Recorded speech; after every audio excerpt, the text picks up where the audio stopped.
Chapter 15, in which Tom is lost. Tom was at last free to follow his bent.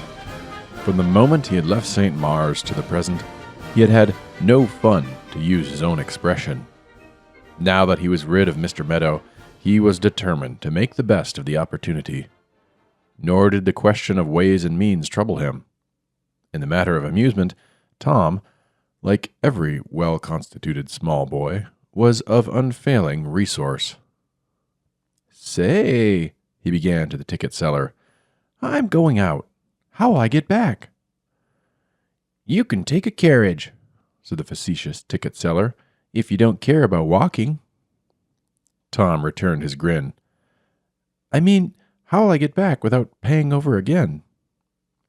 "Oh, here's a check, Johnny." "How are you enjoying the performance?" "It made me glad to get out."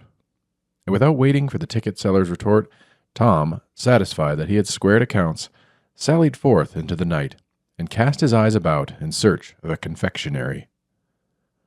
The street was brilliant with electric lights. Every variety of store seemed to be in the neighborhood of the theater. 2 saloons across the way sandwiched between them an oyster house, and stretching to either side were shops of many kinds, all open and all seemingly driving a busy trade.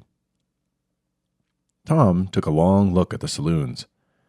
He was impressed, not favorably, indeed, with the number of men in each. "Ugh," he muttered. "It makes me feel like taking the pledge for life." He had scarcely made this reflection when his attention was arrested by the sight of a small boy, who, with a bundle of papers under his arm, passed one of the saloons, and, pausing in front of the oyster house, stood gazing in through the large show-glass. Tom was growing lonesome.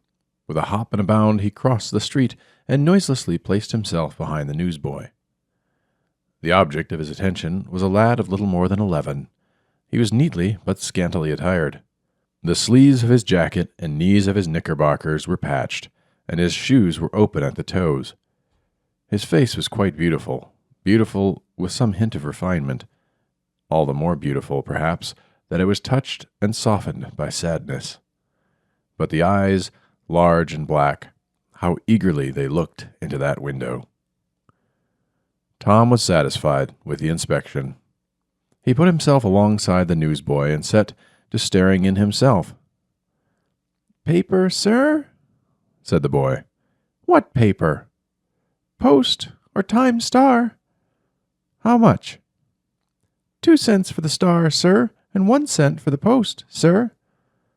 "You needn't talk to me as if I were your father," said Tom. "I'll tell you what I'll do, Johnny. I'll take a copy of each and give you a dime for 'em, if you'll tell me your name." "Thank you, sir. My name's Arthur Vane."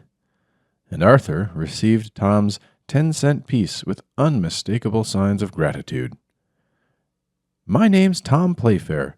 Just drop that 'sir' and call me Tom. I'm glad to meet a fellow my own size. I haven't talked to a boy for 3 days, and grown people are so tiresome." Arthur here smiled, and the twinkle in his eye evinced that for all his sadness he was naturally a merry lad. "I think," he put in, "that it might be better if you could get boys of your own class in life to talk with you." "Just listen to him," said Tom, apostrophizing the oyster shop, "talking to me as if I wasn't an American. Why, Arthur, I'm a Democrat." "But your mother and father mightn't like it," said Arthur, very much astonished with his new acquaintance. "My father's in St. Louis," answered Tom, "and my mother's in heaven. And what's more, you're just as well up in talk as most boys of your size, and it's my opinion that you haven't been on the streets very long either. I took a good look at you before I came up, and I'll bet anything you're not used to taking care of yourself." "You're right, Tom. I've been supporting myself and my little sister for about 2 months. Papa died when he came here, and left us only a little money." "A little sister, too?" "Yes, Tom. Poor little Kate has been very sick, but now she's almost well. She's in the charge of the kind sisters." Instead of continuing the conversation, Tom caught Arthur by the shoulders. and bending down stared straight into his eyes. "See here," he began after a pause. "Can you remember the last time you got a square meal?" The lustrous-eyed boy with the pale, thin face smiled again. "I had a pretty good meal yesterday, but today I've had hard luck.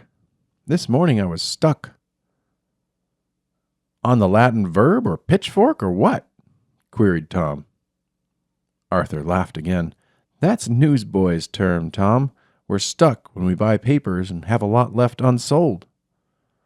"Oh, that's it. So you didn't get a square meal today?" "I had a plate of soup and 2 pieces of bread at noon." "How much?" asked Tom. 6 cents. "Whew! Think of a little boy going around with 6 cents worth of provisions. Say, Arthur, do you like oysters?" "Oh, don't I?" exclaimed Arthur with enthusiasm. "I thought you meant something by looking in through that window. It's the same way with me," continued Tom gravely. "I'm uncommonly fond of oysters myself, and so are all my friends. Now, I'll treat. You go right in and order all you want. Here's $1. Is that enough?" "I'd like to take it," said Arthur, looking wistfully at the money, "but I can't. It isn't fair." "But it is fair," answered Tom. "You're worth $1 to me and more." "Arthur, don't you know how tired I am of hearing grown folks talking about elections and stocks and bonds? That's all I've been listening to for 3 days. It's terrible. It got so bad that I felt like praying never to grow up." After further words, Arthur consented to take 50 cents. He was about to enter the oyster house when Tom snatched his bundle of papers. "What are you up to now, Tom?" "I'll keep the business going at the old stand. While you're eating, I'll sell." Without waiting for remonstrance, Tom darted away. "Here you are," he shouted, putting in his head at the saloon to the right. "All the evening papers with all the news about elections and stocks and bonds." "Elections where?" exclaimed a portly gentleman, holding a glass in suspense. "Don't know, sir. There's always news about elections in the paper." The gentleman smiled, and, joining in the laugh at his expense, bought a paper and insisted on several of his companions following his example. Tom, richer by 15 cents, repaired to the next saloon. He made the same announcement and was sternly ordered out by a barkeeper, all bang and jewelry. Nothing daunted, he took a position at the nearest street corner and exerted his eloquence on every passerby. But he found this slow work. 5 minutes had passed, and he had disposed of but one more paper. "I didn't get a fair chance in that last saloon," he murmured. "I think I'll try it again." He peered in cautiously this time, and when the barkeeper's back was turned, rushed in. "Last chance, gentlemen! Here are all the evening papers, complete and unabridged." The barkeeper, with an ugly word, sprang over the counter and made a rush at him. Tom stood his ground, looking the enraged attendant squarely in the face. "Which paper do you want, sir? Times Star or Post?" "Get out of here, you beggar!" cried the barkeeper, pausing suddenly as he saw that Tom did not take flight. "You needn't call names. I'm not a beggar. I'm selling these newspapers for a little fellow who's half starved." The barkeeper glanced around and perceived at once that the popular sympathy was against him. "Give me a Star, Johnny," he said, and presently every man in the room was buying a paper. Tom's pluck had caught their fancy, while his declaration had touched their hearts. In a few moments he had disposed of his entire stock, and, resisting several offers to take a drink, hurried away to rejoin Arthur. He found his little friend seated alone at a large table with a plate of fried oysters before him. "I'm hungry myself," observed Tom, helping himself liberally to Arthur's dish. "Order a dozen more, Arthur, and I'll help you eat them." "Where are the papers?" inquired Arthur. "Sold 'em, every one of them. I didn't have a bit of trouble, though I thought that the big barkeeper next door would murder me. But he didn't. He bought a paper and ended by asking me to take a drink." "You don't mean to say that you got Clennam to buy a paper?" The fellow to our right? But I did, though, and I sold over 15 papers in a saloon. Well, you're the funniest boy I ever met. There's not a newsboy in the city that dares to go in his saloon. They're afraid of him, awfully. I was afraid, too, said Tom. But when I saw him rushing at me, I just braced myself up to see what he'd do. Tom, I'd like to live with you all the time. Glad you like me, Arthur.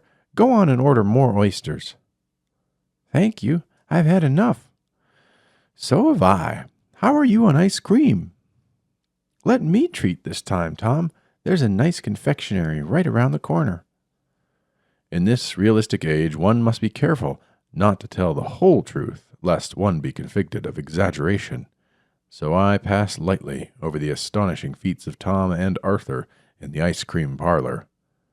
As Tom paid the bill, he glanced at the clock over the counter. It wanted 25 minutes to 12. Arthur, I forgot all about him. Oh, gracious.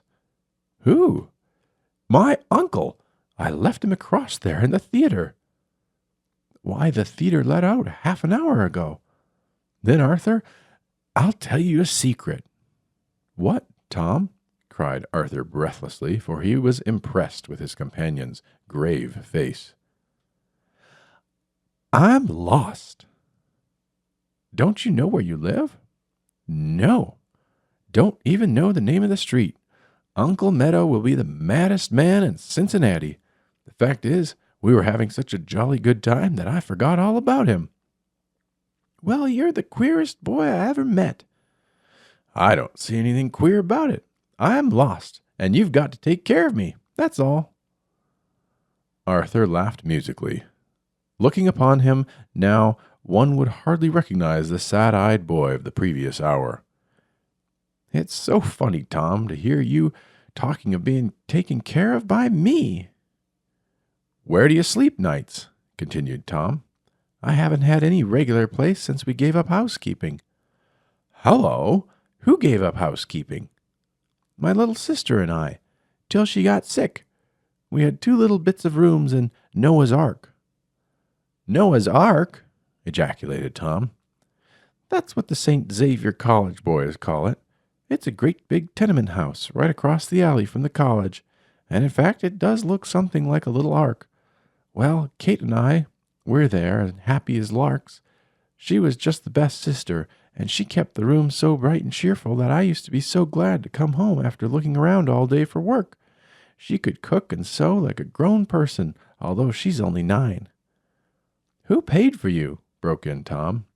Well, in the beginning, we had a little over $12 left by a poor papa. But after 2 weeks, we had hardly anything left. Then I had to go selling papers and taking up all kinds of odd jobs, and in spite of it all, I could hardly scrape up enough money to pay the rent. After a while, we had a hard time getting anything to eat. I didn't mind so much for myself, but poor little Kate kept on getting thinner and paler. Didn't you have any friends? No, Tom. We were strangers in the city. And Kate took sick, didn't she? Yes, Tom, and a good woman who lived in the tenement got the sisters to take care of her, and now she's quite well. But I don't know what to do. I'm not able to support myself, and I can't bear to think of seeing Kate starve right under my eyes. They were standing under a lamp-post during this conversation, and Tom could observe signs of tears upon his little friend's face. Well, said Tom, choking down his own emotion, we'll hold a council of war tonight before we go to sleep. Do you know any good hotels around here? There's a place across the street, the European Hotel. Tom glanced at the building disdainfully. No, we want something first class. We'll put up at the best hotel you know of. The Burnett House is about 4 squares away. That sounds better. I think Tom succeeded in astonishing more people on that evening night than, within the same period of any time, any boy that ever came to Cincinnati. On the register of the Burnett House he wrote in large, bold hand, Thomas Playfair, traveling student, and he gravely added to Arthur's signature, merchant. We want a first-class room, and breakfast at 7, said Tom to the clerk, who had become unusually wide awake. $4 in advance for rooms, sir, said the functionary. I didn't say rooms. We're not accompanied by our families. Here's $1 for one room. $2, sir, said the clerk, now as thoroughly wide awake as he had ever been in his life. There's the other $1. You needn't mind about sending up shaving water in the morning. The clerk laughed and summoned a bellboy, directing him to show the gentleman number 8, second floor. Hotel clerks are men of large experience in certain directions, hence, notwithstanding the late hour and the fact that the guests were boys without luggage, the aroused official was so taken with the honest little faces before him that he allowed them the privileges of the house without further investigation. I am bound to say, though, that our two friends availed themselves of a privilege not ordinarily accorded to travelers. No sooner had the bellboy left them in possession of their room than Tom picked up a pillow from the bed and proposed a game of catch. Stationing themselves at the opposite corners, the two tossed the pillow gently at first, till, growing interested in their work, they threw with not little energy. As an agreeable variety, Tom got another pillow, and before long they came to a genuine pillow fight, hurling their downy missiles and dodging about in a manner that sent the blood to their cheeks and caused their eyes to dance with excitement.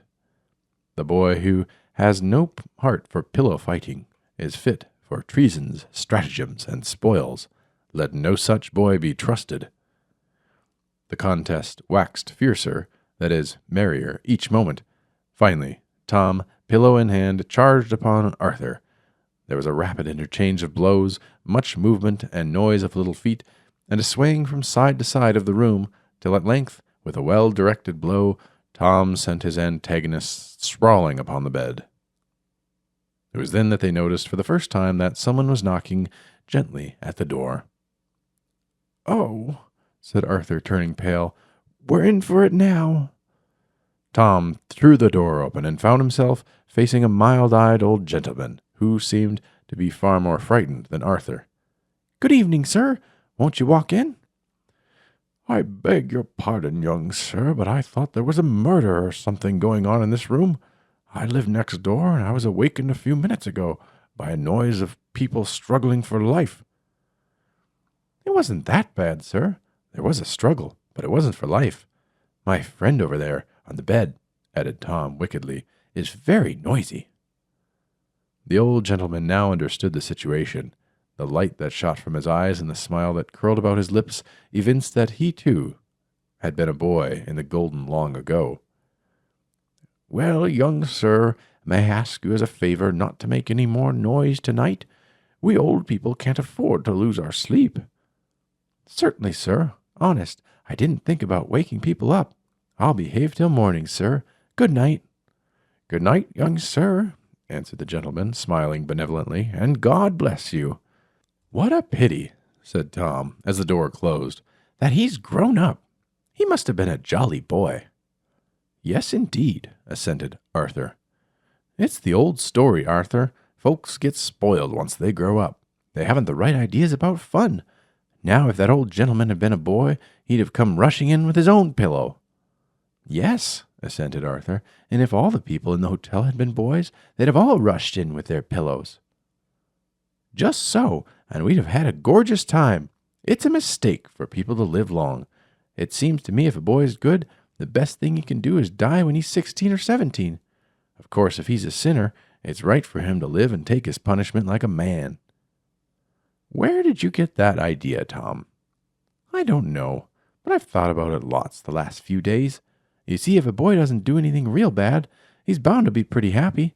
And then he dies and goes to heaven, where there's just no end of fun, and gets saved hearing about all that stuff about elections and stocks and bonds." "Some boys have awful troubles, Tom." "Well, the sooner they get to heaven, the better. Just the same, I'm not anxious to die yet. I want to make my first communion. There were 2 friends of mine, Arthur, struck down dead, but it was on the first Friday, and both were speaking about having gone to communion that very day. They're all right. Come, let's say our prayers, and then when we get to bed I'll tell you about it." And before the 2 lads went to sleep, they had built in the intimacy of an hour of friendship, which we older folk find to be the work of many years.